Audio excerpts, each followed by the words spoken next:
Hay mucha violencia, hay mucho odio, hay mucho egoísmo. Cada uno cree tener la verdad y echarle la culpa de los males al otro. Nos hemos polarizado. La palabra ya corre corrientemente como una realidad que se vive. Sin darnos cuenta, cada uno de nosotros está polarizado. Se ha puesto en un polo de ideas intransigentes, incapaces de reconciliación. Odiamos a muerte. No es ese el ambiente que Dios quiere. Es un ambiente necesitado como nunca del gran cariño de Dios, de la gran reconciliación. No hay cosa más opuesta a la reconciliación que el orgullo. Los que se sienten puros y limpios, los que creen tener el derecho de señalar a los otros como causa de todas las injusticias y no son capaces de mirarse hacia adentro, que ellos también han puesto una parte en el desorden de este país. Esas son palabras de Monseñor Romero, nuestro santo salvadoreño, nuestro santo compañero. En su homilía del 16 de marzo de 1980, a unos días de que cobardemente fuera asesinado por los escuadrones de la muerte. Hoy, amigos, amigas, este lunes 18 de enero, traigo a ustedes estas palabras de nuestro santo compañero, de Monseñor Romero, porque qué tanto nos hace falta recordar estas palabras.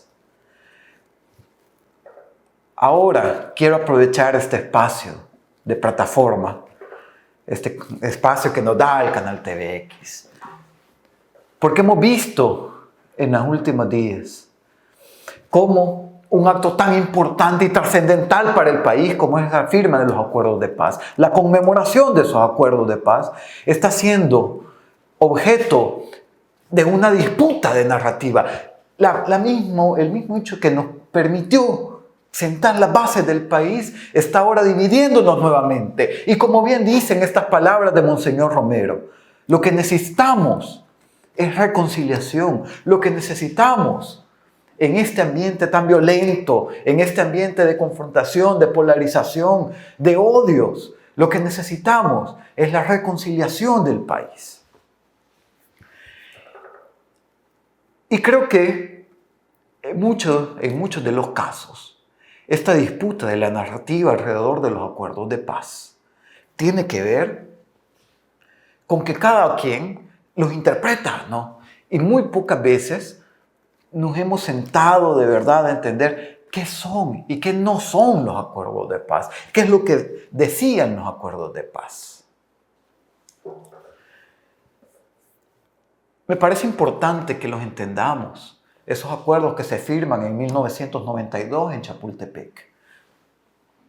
Que sí, es cierto, son acuerdos de paz firmados entre dos bandos que luego se convirtieron, sobre todo en partidos políticos, que han estado negociando y que han estado en el control del Estado, del gobierno, y que ambos partidos han estado también involucrados en casos de corrupción. Pero también es importante reconocer que los acuerdos de paz nos dieron una plataforma. Por eso hoy quiero que hablemos de los acuerdos de paz. ¿Qué son los acuerdos de paz? ¿De dónde surgen los acuerdos de paz? ¿Qué nos dan? ¿Y qué deudas nos dejan también? Y creo que es importante que antes de hablar de los acuerdos de paz, entendamos, discutamos. Y creo que aquí ustedes también, mejor que yo también, lo sabrán, las causas de la guerra. ¿Por qué surgió la guerra en este país? Surge la guerra por todo ese contexto de pobreza, de exclusión, donde la gran mayoría de nuestro país estaban totalmente excluidas de los beneficios del desarrollo. Y no solo eran excluidas de los beneficios del desarrollo, sino que además eran asesinadas, eran reprimidas. Ay de aquel que se le ocurriera decir algo en contra del gobierno, de las dictaduras militares, del gobierno de Martínez, que va a ser desaparecido y va a ser encontrado tal vez su cadáver en algún lugar por ahí. Estas semanas hemos visto en redes sociales, hemos hablado con nuestros familiares, con nuestras amistades, cómo se vivía el contexto, no solo el de la guerra, sino que antes de la guerra. Todas las masacres que hacía el Estado con tal de callar y silenciar a las voces disidentes, a esas voces que buscaban, que gritaban por justicia, que gritaban por corregir un poquito las enormes desigualdades del país, a los estudiantes que se manifestaban. 1975, el 30 de julio, a los estudiantes de la Universidad Nacional. Por eso, en medio de todo eso, termina en el contexto de la guerra civil. Toda esa fuerza de represión del Estado, toda esa exclusión de las grandes mayorías, ese silenciamiento por parte de las fuerzas represivas del Estado, la Guardia Nacional, la Policía de Hacienda, que no podían la gente transitar, pensar diferente, cantar diferente, sentir diferente, sin tener miedo. Ese contexto es el que al final desembocó en la guerra civil. Una guerra que nos costó cerca de 80,000 hermanos y hermanas asesinados, asesinadas, desaparecidos. Familias que tuvieron que romperse. Hijos, hijas que nunca conocieron a sus padres y a sus madres. Y eso logró ponerse fin gracias a los acuerdos de paz. ¿Y de dónde surgen entonces estos acuerdos de paz? Las voces por el diálogo y por un fin a ese conflicto armado se venían dando desde hace años. No en 1992. Habían ya varios intentos antes de este intento de los acuerdos de paz. Pero ya el proceso que vamos viendo y que se culmina con la firma de los acuerdos de paz de 1992, comienza en diciembre de 1989, cuando los presidentes de Centroamérica solicitan la intervención de las Naciones Unidas, una intervención humanitaria de las Naciones Unidas como mediador en el proceso de diálogo entre los actores beligerantes del conflicto armado. A eso se suma el FMLN y el gobierno de Cristiani en 1990. Es decir, son las Naciones Unidas quienes son el ente mediador para el proceso de diálogo entre estos dos actores beligerantes. Y comienzan todo un proceso de diálogo que inicia el 4 de abril de 1990, ya. Vean, 4 de abril de 1990, los acuerdos se firmaron en el 92, fue todo un proceso de metodología. En esta primera reunión, por ejemplo, en esta primera serie de reuniones que se dan en abril de 1990, lo que se discute es cómo va a ser la metodología del diálogo, cuáles van a ser los puntos a abordar, cómo se van a disponer de acuerdo, cómo se van a abordar esos temas centrales, fundamentales, los que ponían en discusión de los dos bandos. Y se establecieron en esta reunión de abril de 1990 los objetivos de la negociación. El primero iba a ser terminar con el conflicto armado por la vía política, es decir, el cese de las armas y que estas ideas, estas posturas, ya no se iban a enfrentar armamentísticamente, sino que se iban a enfrentar a través de la vía política. El segundo objetivo era iniciar la democratización del país. Recordémonos que antes de los acuerdos de paz no teníamos elecciones libres en este país.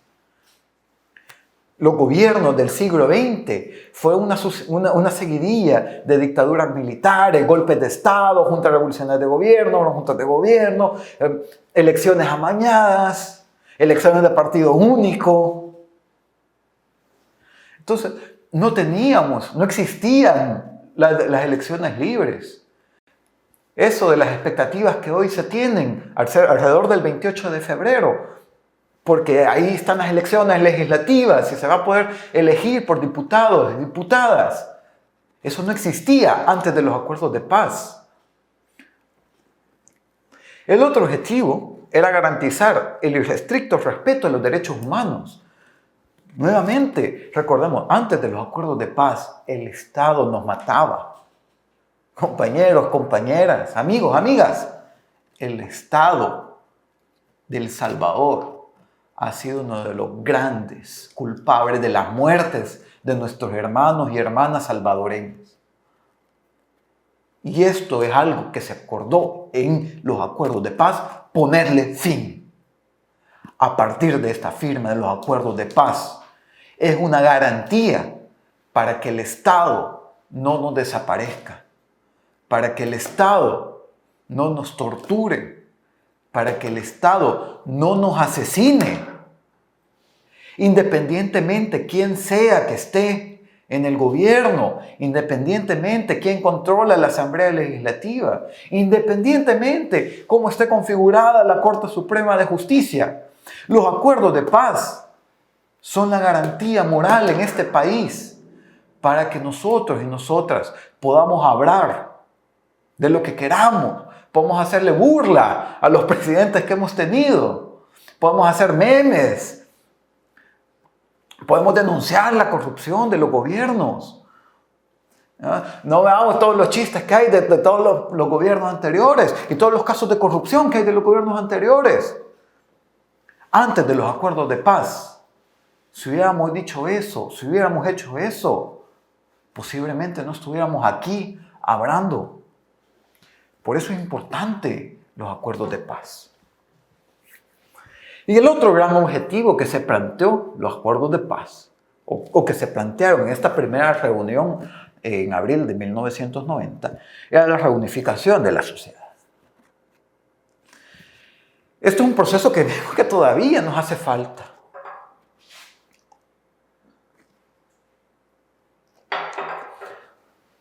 Y bueno, ese fue el primer encuentro que se dio en abril de 1990. Luego, en mayo, también del mismo año, se dio otra reunión, ¿ya?, para decir, bueno, si estos van a ser los objetivos generales de los acuerdos que vamos a firmar o de la negociación que vamos a comenzar a hacer, para el primero vamos a necesitar ponerle 7 campos, ¿ya?, 7 ejes específicos sobre los cuales vamos a trabajar. En primer lugar, la Fuerza Armada. El segundo, los derechos humanos, el sistema judicial, el sistema electoral, la reforma constitucional, el programa económico-social y la verificación de las Naciones Unidas en el proceso. Es decir, que alrededor de todo el proceso de diálogo y de negociaciones estuvo como garante las Naciones Unidas. O sea, no fue solamente que aquellos dos se pusieron de acuerdo para decir lo que quisieran y sacar lo que quisieran. En medio estaban las Naciones Unidas, que eran los entes que manejaban el diálogo y eran quienes estaban encargados de que todo ese proceso de negociaciones se pudiera ir respetando y que todas estas cosas pudieran quedar por lo menos en el texto. Luego, en julio, también de 1990, se da el Acuerdo de San José, que es un primer paso, donde ya ahí se hace un acuerdo del respeto irrestricto a los derechos humanos, donde ya el Estado se compromete a no seguir violentando los derechos humanos a través de las fuerzas represivas del Estado, a través del ejército, a partir de todos estos otros cuerpos de seguridad con los que contaba el Estado, los batallones de infantería, de reacción inmediata, los famosos BIR. Bueno, luego esas negociaciones siguen y llegamos a México en abril de 1991, donde seguía ese proceso, se seguían estableciendo cuáles iban a ser los puntos, hasta llegar a septiembre también de 1991, donde se da otro acuerdo otro acuerdo intermedio que permite llegar a la consolidación de los acuerdos de 1992, donde ya ambos bandos se están comprometiendo a que los acuerdos de paz van a estar firmados. ¿Y cuáles van a ser esos ejes? Al final de cuentas, se firman los acuerdos de paz en 1992 y se establecen 7 áreas sobre las cuales se van a hacer en 9 capítulos. Con respecto a la Fuerza Armada, ¿qué se acordó con respecto a la Fuerza Armada? Se acordó que se iban a establecer nuevos principios doctrinarios de la Fuerza Armada. Poner en el centro la dignidad humana, porque no estaba la dignidad humana como el ente rector de las Fuerzas Armadas. Entonces, ponerlo, la dignidad humana. La paz interna salió de sus competencias y su misión se limitó a la defensa del Estado y la integridad del territorio. Es decir, ya no se podía, a partir de los acuerdos de paz, ya no se puede, se le quitan las funciones de seguridad pública al ejército y a las Fuerzas Armadas y se las da a esta nueva corporación que se crea, la Policía Nacional Civil, que es fruto de los acuerdos de paz. Dicen, bueno, este va a ser el nuevo ente que va a velar por la seguridad pública. Ya no serán las Fuerzas Armadas. Y además, las Fuerzas Armadas quedarán ahora subordinadas al poder civil.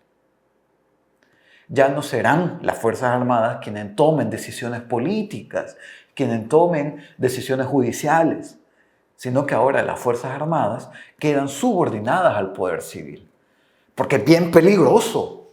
Quien tiene las armas toma las decisiones. Independientemente de quién esté en los gobiernos, independientemente del país en el que estemos hablando, es bien peligroso cuando quien toma las decisiones es quien tiene las armas. Porque eso nos pone a una nada de entrar a regímenes autoritarios, totalitaristas, represivos. Se dan la reducción de los efectivos de las Fuerzas Armadas y la disolución de cuerpos especiales, como las brigadas de infantería de reacción inmediata, los famosos BIRI, donde estaba, por ejemplo, el batallón Atacat, que fueron batallones formados en las escuelas de las Américas, entrenados por fuerzas especiales del ejército estadounidense, entrenados para torturar, para asesinar. Esos cuerpos se eliminaron del ejército. Y eso es gracias a los acuerdos de paz. Esas son cosas que no podemos permitirnos retroceder de los acuerdos de paz. Son aspectos mínimos que como sociedad tenemos, sobre los cuales no podemos regresar o no deberíamos poder regresar. Sobre el sistema judicial se dio toda una reforma donde se da la independencia del Consejo Nacional de la Judicatura, la organización de la Corte Suprema de Justicia y se crea la Procuraduría para la Defensa de los Derechos Humanos. Y en el sistema electoral se dan varias reformas bien importantes. Se da un proyecto general de reforma al sistema electoral. Se crea el Tribunal Supremo Electoral y a partir de ahí es que podemos hablar de elecciones libres. Antes de los acuerdos de paz no teníamos elecciones libres. El 2009 y el 2019 han sido una muestra fundamental de los beneficios de los acuerdos de paz. El hecho de que hayan transiciones políticas donde la presidencia de un partido, que la ostenta un partido, se la puede dar a otro partido sin que eso implique conflictos sociales trascendentales. Es gracias a los acuerdos de paz. El 2019, cuando el FMLN nuevamente le da la presidencia a Nayib Bukele sin mayor conflicto de por medio, es gracias a los acuerdos de paz.